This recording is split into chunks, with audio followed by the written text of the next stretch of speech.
Yo, what's goody, what's goody, what's goody, what's goody? You know what I'm saying? Welcome to another episode of Brick Talk. Yes, sir. Yes, sir, yes, sir. How y'all feeling today? We feeling all right. How you feeling, bro? Feel good, man.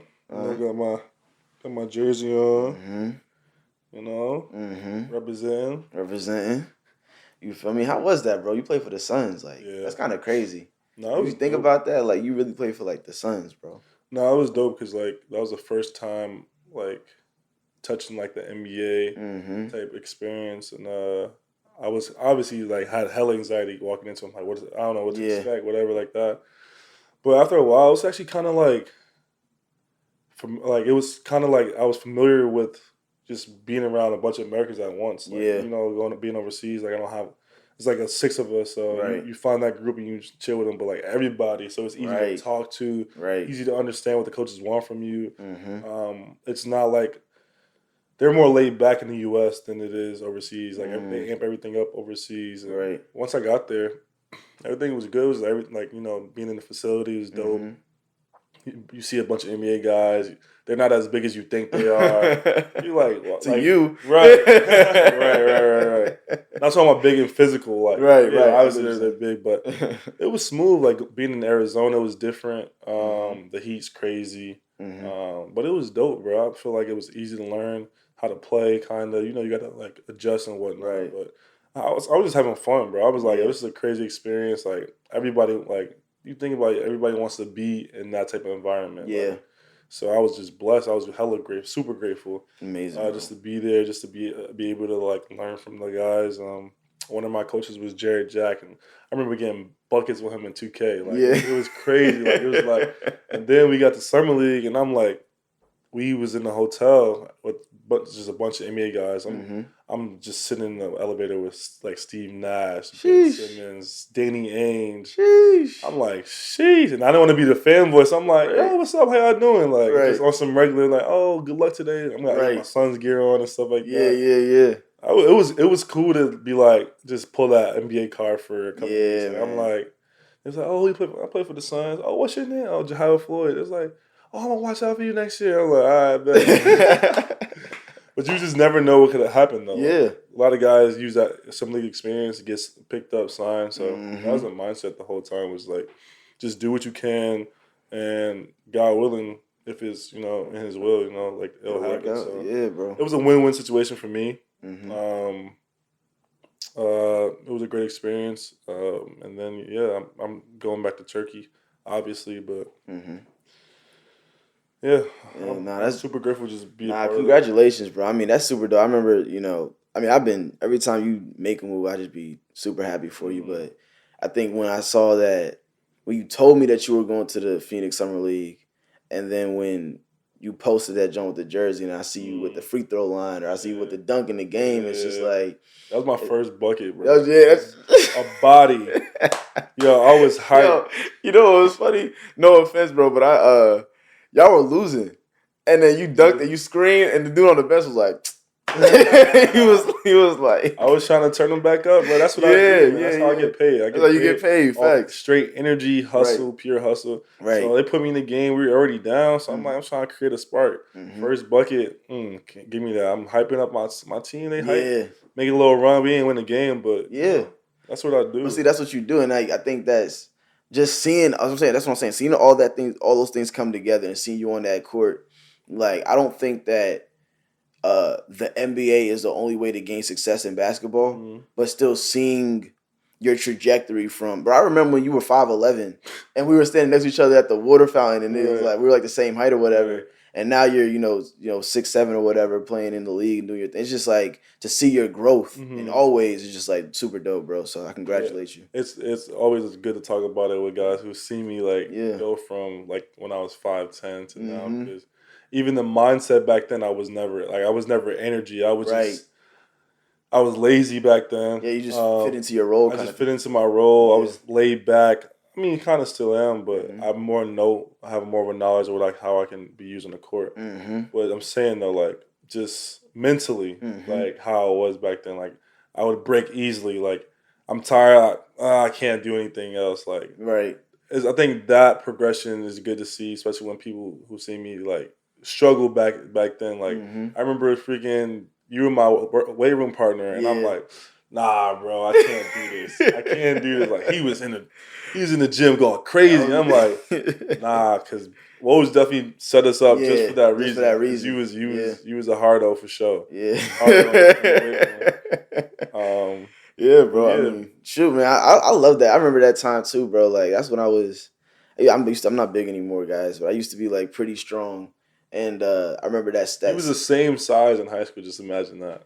I'm crying. It's funny, bro, because I actually was stronger in high school. Really? Yeah, bro. Because I used to put up so much weight. Because you got to think about it. I went from playing sports to not playing sports. Yeah. And in sports, you have to be in the gym 3 to 4 days a week for the majority of the year. Right. So then I went to being in there not at all, to being in there like a couple times a week, to being in there not at all again. This is over like a couple years. You feel me? So after that, it all went past. I just lost all my strength, and I'm getting it back now because I'm back in the gym more consistently.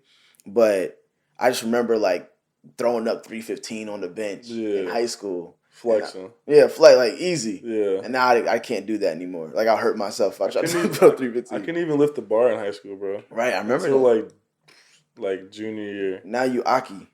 Yeah, I just filled in. That was college though. Mm-hmm. College was different. I went into college like 185 and left like 250. Like it was like once I got to college, I was able to fill into my body, and they were just working us crazy. Like the whole college mentality is like I get as big as you can, right? Which is different as a pro. Like I barely lift now. It's just this is just like how I am. But I do a lot of like ISO work and a lot of just tedious things to keep my body good. But it's not as I had to like lose that mentality that I had in college. Cause I was just that was me. Mm-hmm. Like in college, it was like how you were in high school. I was just like throwing everything on the weight. Yeah, throwing up 315, throwing up 325. Like it just. Like I was just trying to get as big. Sometimes I even got too big where I had to like chill out. Yeah, you know what's funny, bro? There's a difference. I had to learn this after, but I remember there's a difference between the amount of weight you can like put up and the amount of like muscle endurance you have. Yeah, I didn't know that because I remember one time the football team was in the weight room and they were doing whatever workout they were doing, but they do this thing where they put the only 45 on each side. You got to see how many reps you can do. It's like one of the things you do for football. Yeah. So I remember trying to do it, and I was like at like 10, and I was like, this is like hard. Yeah. You know what I'm saying? Like, but I can do 45 easily. Yeah. But doing a whole bunch of reps of it is like tedious. I don't know what it was about my muscles at the time where I was like, this is weird because I can put up like at that time I put up like 250 or 275 on the bench and maybe do like 4 to 6 reps. But I couldn't do 14, 16 reps of 45. Yeah. You know what I'm saying? That's how it is in the combine. They test you out, in NBA combine, they test you out for 185 and see how many you can do. I never did that before. I think I did probably like, I don't know, like 13, 14. But yeah it's definitely a difference. But you train for that, though. You train for it, exactly. It's either you're trying to go for your personal best or you're just trying to like just get that explosiveness. Yeah, so you switch it up. Yeah, it's crazy, bro. The journey has been crazy. It's always every time you elevate to a new level, you always think back like, yo, it's crazy how far you came from and what you had to do to get there. Yeah, bro. And that's kind of like why I like wrote my book. Like even before I got to this level of basketball, I wrote it to be in belief that I will, and people can read it back and see what I was thinking during the time I was struggling with it. No one believes I can get there. Yeah. Nah, it's fire, bro. And even like when what you're talking about, like when was that mentality? Like how did you change mentality? Because you were talking about even going from high school to college to where you are now and how things had to change for you. But what was that moment for you where you were like, okay, like now I know I'm that guy. You know what I mean? I'm not more so I'm that guy. It was, I think in high school, what switch was, I started listening to Eric Thomas. And he... Classic guy. Right. And we talk about accountability before. Amazing. And he was the main one to say, like, you know how as children, we're looking around for other people to, like, get us to where we need to be. And he was the main person who was like, yo, look yourself in the mirror. You're giving yourself too many passes. Like, I talk about grace and love. Right. Back then, I was the same way and was approaching like, yo, like, you can't keep giving yourself a pass if this is what you really want. Like exactly, as like he always says, you got to want it as bad as you want to breathe. And that one like took me a while to really understand that. I'm like, bad as I want to breathe, I can't even breathe right now. Like, seriously, but like, I think like listening to him, like I would listen to him constantly, and it really to a point where I became those words he was saying. You know, like, and I started saying that to other people, and I just embodied what he was saying. So I was walking through that, and I would apply that to basketball, apply that to life, and stuff like that. And then by the time I got to college and I was over like my partying phase and stuff like that, I'm looking at myself in the mirror, as he would say, look yourself in the mirror, like, what do you really want? Yeah. Like, I wanted the freedom to do whatever I want outside of like my household. But once I would look at myself in the mirror, like, what do you really want outside of this? Yeah. It was basketball. Yeah. So then the switch came going into my junior year, and I was like, gave myself an ultimatum. Yeah. Like, if you don't do well this year, like I'm saying doing well, you need to find another like choice of living. Yeah. Because basketball ain't it, because ain't nobody like you 2 points a game. Right. Both years, back up. Right. This is your moment. Yeah. You're a starter now. Like, you got to show what you can do. Yeah. And then it was just that summer grind, bro. Like, I was in the gym heavy. Just working on different stuff. Like, developing my game, working on that one move. And then it just translated once the junior season started, and I was able to have a breakout year. Going from 2 points to 12 points. Yeah. Physical player of the year. Third team all conference. Yep. And just, I'm like, all right, now, okay. Right. I can do this. Bro, you know what's funny? Like, what you're saying is that's basically where I guess my quote-unquote off-season was like the past like year or two. Bro, this next release that I'm about to start going through over the next like, month and so on and so forth. Bro, I'm really like, if this isn't my breakout season, then I might have to pick another career field. That's kind of like where I'm at. I'm not saying I'm giving up. Yeah. You feel me? Like, I think I'll always have a love for music, but I might have to change something about it. You know what I'm saying? Like, because bro, I told you, like, it takes so much energy and effort and money and so on and so forth to like make this happen when it's just like you. You feel me? So, I'm trying to break everything down. Again, I'm not saying I would ever give up necessarily on it completely, but I would have to rethink how I'm going about it. Because I've taken the time to learn how to produce. I've taken the time to learn how to not necessarily engineer, but understand how to speak to an engineer and say, okay, I want this on my voice. I want to do this. I want to do that, and know what kind of sound I'm going for. Know what kind of music I want to put out. I've developed a lot over the past 2 years, and now I'm ready to finally put it out to the people. Yeah. And I'm already seeing a change in how I'm received. So I know it'll do well. If it doesn't do well, then I'm gonna have to look in the mirror. Yeah. You know what I mean? So, and I think when you give that ultimatum to yourself, it puts a lot of force towards it. Yeah. That's gonna create what you're really looking for. Exactly. It's like you're not negotiating with yourself anymore. You're just like, it has to happen. And if it doesn't happen, then so be it. Like, exactly. And we talked about this not too long ago. It was like, there's a bunch of us in our fields. Yeah. So maybe we have to rethink this or rethink that. Right. Right. So that maybe this is a chapter, bro, for you, like to like, what are you, 26? Yeah. Hey man, 4 years from 30. So yeah. Hey, bro, and I think I'm even embracing that. You know what I'm saying? There was a part of me that was like, like, is 26 too late to get into rap? You know what I'm saying? It's not. How many stories have you seen guys getting into rap at? I mean, Jay-Z got in at 26. Kendrick, Good Kid, Mad City, I think, dropped when he was 26. I think one of his bigger albums dropped when he was 26. And I think, like, 26, I mean, the baby's, like, almost 30. So I don't think that... It's impossible. Yeah, it's not impossible. These aren't even, like, late ages. I think a lot of people hit their peak in terms of what they're doing in music when they're, like, 30. At least not people get into it when they're 19, but the majority of people who have like a longer career, their best music comes out when they're in their 30s. And I think that that's just because of how life happens.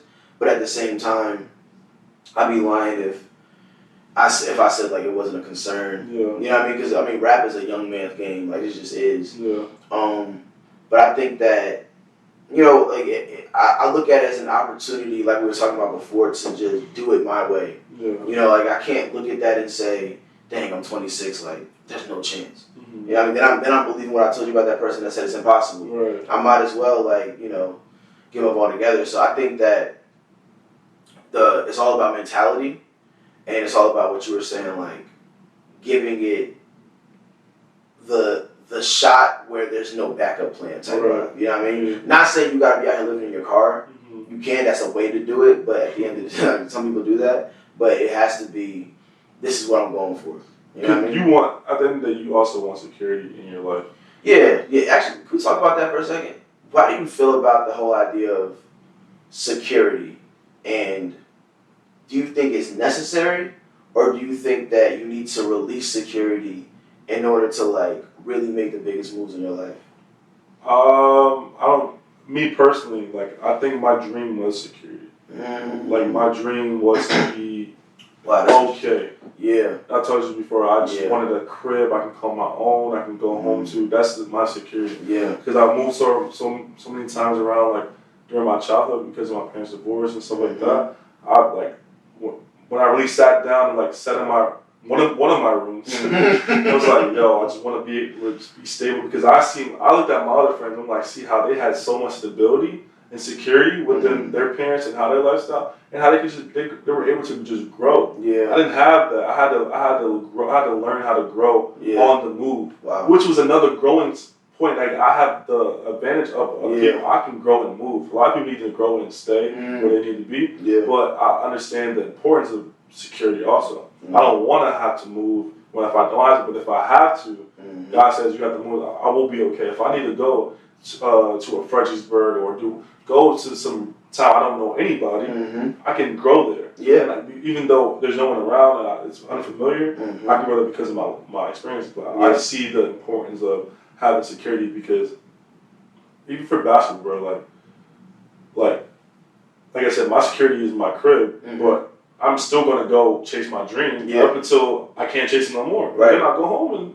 I'll be a regular person. Yeah. I'm cool with that. Yeah. Like, a lot of people aren't cool with that. They need that lifestyle. I don't really need it. This is a cherry on top, and I'm just having fun at this point. Yeah. But that's a great perspective. I think it's tough because, like you were alluding to, sometimes people want security, but what they want in life releases security. And that's always a balance. I don't even know if I don't know. I don't have the answer for it, for real, because like as you know, like, I bought a home. You know what I mean? Like, that is a form of security. Shoot, it low key, if you don't do it the right way, can bound you to one location because you got to pay this mortgage and you got to take care of X, Y, Z, whatever. So I asked that question because, is it possible to, quote unquote, go after your dreams while also being secure? Or do you have to, like, be insecure, I mean, not insecure, but unsecure, not in one location, and, like, really be out there in order to really see the max potential of what you can do? The insecure way to look at it is a great story, but I actually can't see myself doing that. Like, I can't see myself being in front of living in my car, going to an NBA facility, like, please give me a chance. Like, those are great stories. Great stories. Yeah. I personally, like, because that was never my real, like, there's people that's their, like, initial dream. That was never my initial dream. It just was like in God's will that I can, become that. But for me, I just wanted to be I wanted to be a normal person. Yeah. I didn't want to be a celebrity. I want to be famous or anything like that. Yeah. So I'm good where I'm at. So that security to have, and then you go chase that. Yeah. That's perfect for me. It's a perfect balance for me. Yeah, but I think that balance exists because, and bro, I want to be an example of that balance. I don't think we see that balance enough. I think that people feel as though they have to, like, quit their job to be successful. You know what I'm saying? Sometimes you have to make those rational decisions. Just to, like, mix something up. Yeah. But, like, the security is, like, getting your degree and then doing music. Right. So you have security. Right. Exactly. Like, and I think the conversation needs to be had because sometimes people will move to, like, New York and LA off a whim.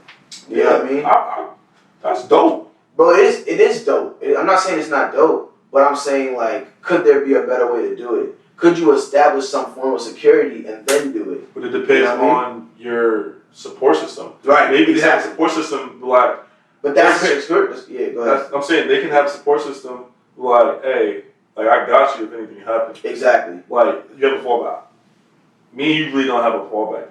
Right. Come on now. Like, where we're falling, you want to go back to your mom's crib? Bro, I have other crib to go to. Bro, like my mom, I actually tried to like think about. I was like, bro, like what if I rent out my house and live with my mom? Then I can generate funds. But my mom, there's no way I could live with. One, my mom lives in Mount Olive, North Carolina. There's nothing to do. Yeah. But there's no way I could live with my mom, and she would be okay with me like. Going everywhere. Like my mom was just too herself. Too black. She's too herself, bro. She's too like nervous or whatever. Like so I couldn't. I love her, but I couldn't live with her. Mm-hmm. If I could live with my mom, I probably would rent out my house and live with her, and then like fly everywhere I need to go and do all that stuff.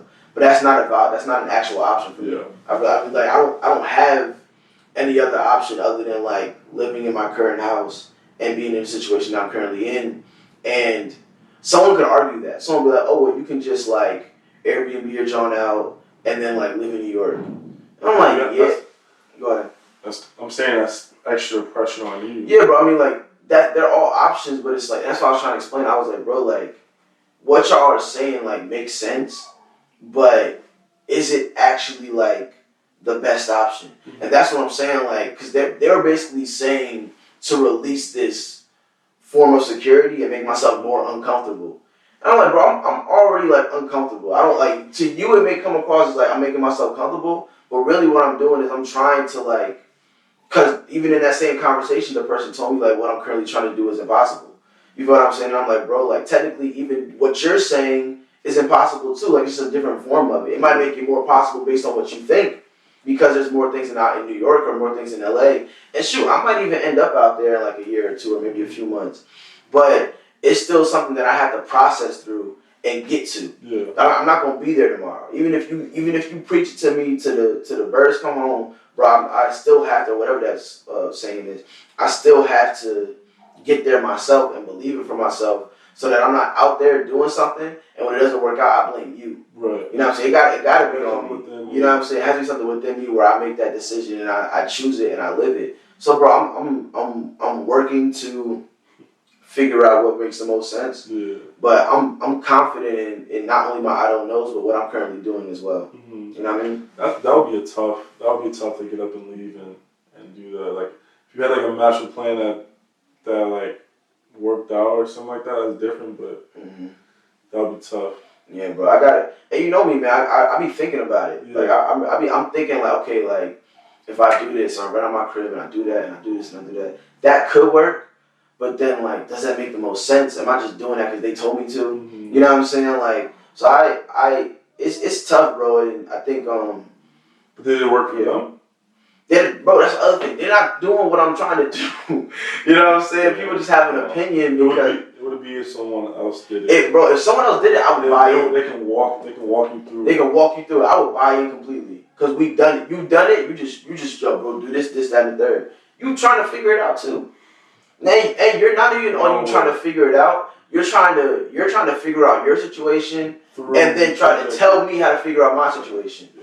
Like, come on, man. We're all trying to figure it out. So when you figure it out, then let me know. And it's like, and that's the thing. People, I think because some people are more successful in certain aspects of their life, it deems them, you know, more like qualified in their for themselves at least to be able to give experiences or give examples on how to do X, Y, and Z. Right. And I'm not mad at that. Like, I actually appreciate the person I was talking to for like giving me their opinion and caring enough to be like, to challenge me and say like, yo, you can do more. Mm-hmm. That's all they were doing. They were just caring, you know? And I appreciate that. And, you know, for me, I'm just like, give me the space to like work this out. Yeah. You know what I mean? I'm more of a learning through example. Yeah. But you can tell me anything if I don't see you doing it. It really doesn't mean anything. Doesn't mean anything, yeah. It doesn't. So how I was able to progress was just looking at someone that's who's in a position that I'm in, and literally just be like, they're trying to study what they do and how they do it. Because I'm like, obviously, they have what the next person like needs on their team. Say like the coach, the GM, like that's what they're looking for. All right, bet. I mean, let me work on these tools and try to get there. Like, say for instance, like defense. Like everyone needs a defender and energy. Everyone needs a guy on their team with energy. Yeah. No matter how much skill I have or anything like that, those are my like skills that gets me to where I need to be because everyone needs it. That's the value that I hold up the team. So what I did was work on my defense. I worked on my energy because I wasn't always that energetic guy. They need that. Every team needs it. So I'm gonna have a wide market of teams that would want me. Exactly. You know? Yeah, like I may need to work on my free throws. I may work on my jump shot. That's adding on. Like my security is defense. We're talking about security. That's my security. Defense and energy is my security. That's what makes me. I'm like, okay, I'm good. Yeah, I'm good. Yeah, because I proved that I can be defensive. Yeah, a defensive stopper 1 through 5. Right, and then I can bring energy to 20. Yeah. So that's my security. Everything else is like that's how I live. I get the base, the foundation, brick talk. Right. Shameless plug. And then I build off of that. Right. And then everything else, all the bricks after that. Yeah. Bro, perfect. Bro, and I think mine has become production and songwriting. Bro, like when I say production, I think I know what it takes to make a song. You know what I mean? Like I can put together like a good song. You know what I mean? Like even if I'm not the one who's laying down like the certain instrumentation, I can say like, yo, stack those vocals right there. Yo, bring in the hook a little bit earlier. Do this, do that. Like I've gotten to the point where I can now do that well, and I know how to write really well. Right. So those two things, I can be in any room and do those two things. Yeah. Any room like that, and I'm trying to get more into that now. But yeah, bro, I think like you're saying, bro, once you get into your field and once you realize what you want to do, you have to be the guy in something. Yeah. You know what I'm saying? Lean onto your strengths. Like not everyone can be like Steph Curry. You know what I'm saying? We just all don't have that jump shot, but at the same time, you could be the screener for him. The screener for him, bro. You could be Draymond. Everything Draymond does, you can learn. Yeah. There's nothing Draymond does that like takes like a tremendous gift from God. Like Draymond just works really hard. He gets rebounds. He facilitates. He plays defense. He screens well. Solid guy. Solid guy. He's a Hall of Famer based on those things. Yes. Dennis Rodman, he's one of the greatest rebounders in history. Boy would have 2 points, if that. 26 rebounds. Great defense. I would go to guys like that. Those are the guys. Those are the guys that win championships. Yeah. Because it's crazy growing up. Like I wasn't always the best when I left, like maybe senior year. But you know, Corey was a scorer. Just guys was just nice on the court. I was never. So I'm like, yo, how am I gonna get to the top? And literally just being that solid guy got me to the top. Like there was no, he's a crazy jumper. I was just athletic, and I use athleticism to be solid on the court. That's it. And that's like literally running through guys like I don't want to name names, but like guys that just got all the attention. Right. Guys that just, and I'm just in the background like, I want to be like that one day. Like, I want to be that guy, type of guy.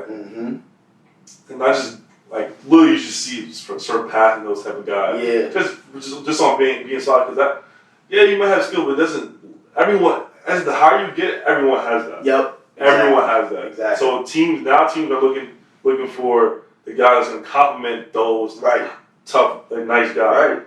So it's be crazy. I'd be like, man, I remember you was getting 20, 25 a game. You ain't even playing ball no more. Yeah, bro. That's crazy to me. Yeah, bro. It'd be crazy. Son, like, and that's, bro, even if you look at guys in college, every one of those guys are stars. They average like 10 points. Yeah. Ain't nobody looking for you to drop 50 in college. Like, if you do it, great. Like, you have a standout game. But they're looking for what you do specifically on that court that helps us win. You know what I'm saying? Because all y'all can drop 25 each. Right. But I don't need you to. Yeah, you know? It doesn't make you win. Doesn't make you win, bro. It's like, bro, if we go translate that to life, like, it's not about, like, how well-rounded are you?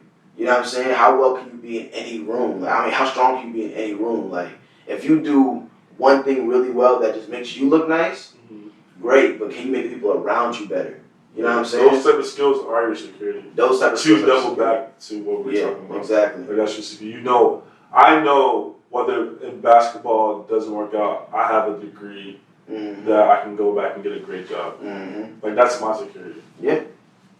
And you know, just because I've been stacking bread, I'm trying to retire at 35. Bro, I'm praying, bro. I'm praying. I want that early retirement too, bro. Yeah, man. I need this music to start paying me though. Right. Yo, so this is my last question for you. What does it mean for your next album to signify that you won or that it popped, that it should break out? Like, what is your actual like vision to be like, okay, this actually happened? Bro, I have to have. And be realistic. No, yeah, I have to have. I'm being serious. No, I mean, tell the truth. Let's tell the truth.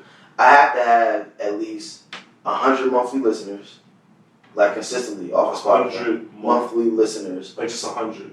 But let me tell you why. These are numbers that. Okay, let me not say 100. 1 to 300 monthly listeners. This is me being like real numbers that would be like, okay, like I can keep going in this direction because I can monetize it. Okay. You know what I'm saying? 100 to 300 monthly listeners. I need to have at least one of my songs on the radio, not because I campaigned for it, because someone else heard it. You know what I'm saying? And I need to have paid performances. If I can generate those three things, then I'm like, okay, I can keep going. You feel what I'm saying? And the reason why is because it'll generate money for it to all be sustainable. You know what I'm saying? Because that's the thing. I cannot continue to keep spending thousands of dollars on music and then like not have anything come back to me. Right. It's impossible. Not impossible, but it's very hard to do. Right. Yeah. Do 100 and 300 listeners, do that monetize? And if I have 100 to 300 listeners, that turns into 100 to 300 like real supporters. You get what I'm saying? People that will buy my merch, people that will buy my album. You know what I'm saying? I mean, shoot, I would love 20,000 or 100,000. You know, like I want the huge numbers. The more the merrier. But that 100 to 300 is something that I can turn into something real. So once it hits a month where you like reach like 98, you're like done. Well, that's like 98 is fine. Okay, I'm saying like 12. 12 is like nah. I got 12 now. I think right now like 17 or something like that. Oh really? Yeah. So like that's the real number, bro. So like 17 is where I'm currently at, and if I can get to 100 to 300, then that's real for me. Yeah. If I drop to 5, then this didn't work. You know what I'm saying? Because the real thing I'm trying to get at is I have to start reaching people who don't know me. If I'm not reaching people, if people aren't playing my music who don't know me, then my music isn't breaking that barrier that needs to break. I mean, this is another platform you can. Yeah, bro. I'm talking about the off season. Yeah, this is another platform. I mean, this is part of the work. You know, this is faith without works is dead. You know, like we have made decisions that's like, okay, like I acknowledge that I'm trying to get this thing. Even with you at your house, you're like, okay, like I have to call a realtor. You know what I'm saying? Like just because you want a house doesn't mean it's gonna come to you. You have to do certain things. So me saying that, you know, I want my music to do well, that's why that's why we do Brick Talk, right? That's why we joined the off season. That's why I did the fashion show. Because I'm trying to put myself in front of more people. Yeah, right. You feel what I'm saying? So it's all with the work, but at the same time, the results have to, you know, transpire. Yeah. So. For sure, that makes me want to go listen to this music 100 times a month. Yeah. Hey, bro, please. You know what I'm saying? Wait, so what does it count if I go listen to 100, or do I count as one listener? You're one listener. But shoot, that's still streams. Streams makes me no bread, but shoot. Really? It is listeners per phone, basically? Yeah, I'm crying. Nah, bro. Streams does make me money, but just like pennies. Like fraction on the penny.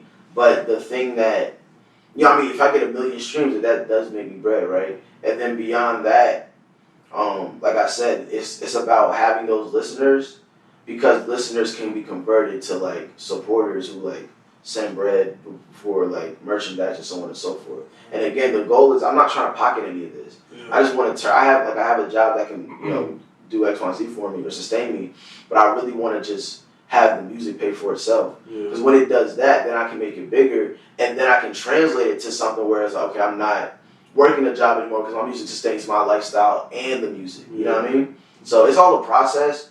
And shoot, like people have like that one hit single that does it for them, but some people don't. Some people have like the slow grind. Like Russ, shout out to Jersey. Like Russ was one of those guys who had to grind his way out to being not only an independent artist, but one that can just do music. Yeah. That's hard to do. Right. You know what I'm saying? But if you find the right opportunities and you're smart about it, it's possible. Yeah. So that's dope, bro. Maybe I can help you out with that. When you drop, bro, I can just use my platform. Give it to Ben Simmons. You never know. It takes that one person. There's this one dude. I actually started liking him. I seen like different clips of him. Mm-hmm. His name is Lil Russell. You know him? Lil Russell. Lil Russell. Mm-hmm. Yo, is this dude fire bars? It's kind of similar to you. Like he spits his own style, kind of. Mm-hmm. He's from I think the Bay Area. Mm-hmm. I caught him like a couple weeks ago. But then I just see him. Steven Jackson posted him, and then I was like, "Yo, that's dope! Like, that's some unreleased music type." Right. Listening to it in the airport. Yeah. And then everybody was like, "Yo, thanks for putting me on." Da, da, da. So when he dropped, it's probably gonna be crazy. Right. But I'm saying like, to give me something like that, like I'm not Steven Jackson, but bro. I mean, anything else. I just appreciate you even listening to my music already, and whatever you want to do support, I appreciate it, bro. I mean, I try my best to support you as well, like. And I shout out to Brick Talk, man. This is our platform. For sure. You know what I mean? This is where we get on here to talk about our experiences, what we got going on, and you know what I'm saying? This has already been like somewhat life-changing for me, to be honest. For sure. You know what I'm saying? So we're going into this year, full force, straight, all committed. Mm-hmm. No commitment issues. no commitment issues, man. Bro, like before Brick Talk, I really was like, I wasn't the greatest communicator. Mm. You know what I'm saying? I wasn't super vulnerable, and I was afraid of commitment. And then we got on Break Talk, and all that changed. My boy's ready. I'm real ready. it just takes the right one now, low key. We're gonna say that for the next episode. Thank y'all. We appreciate y'all for tuning in. Another episode of Break Talk. Love y'all. Keep helping us build brick by brick. You feel me? Follow the pod, Brick Talk Pod. I ain't gonna spell like my man, but we appreciate y'all. Yeah, man. No praise out. Yes, sir. Thank God for allowing us to be here again. Thank you for just allowing us to share our experiences, our struggles, let us to talk through what we're trying to learn throughout this life. We know it's a lifelong journey. God, we appreciate you for everything you've done for us. We thank you for just allowing us to be here. We pray for Hooper as he try to get those 100 to 300 streams, as he has put his all into this music and realize that if it's in your plan, that it'll break through. God, we thank you for everyone here who listened and who's going to listen. In Jesus' name we pray, amen. Hey man, I just thought that maybe 1,000. Let's go for 1,000. Reach the high target so you can get to the low. Right. Facts, man. All right, y'all. Love. Peace. Off season. All men are created equal. Some just work harder during the off season. Let's work.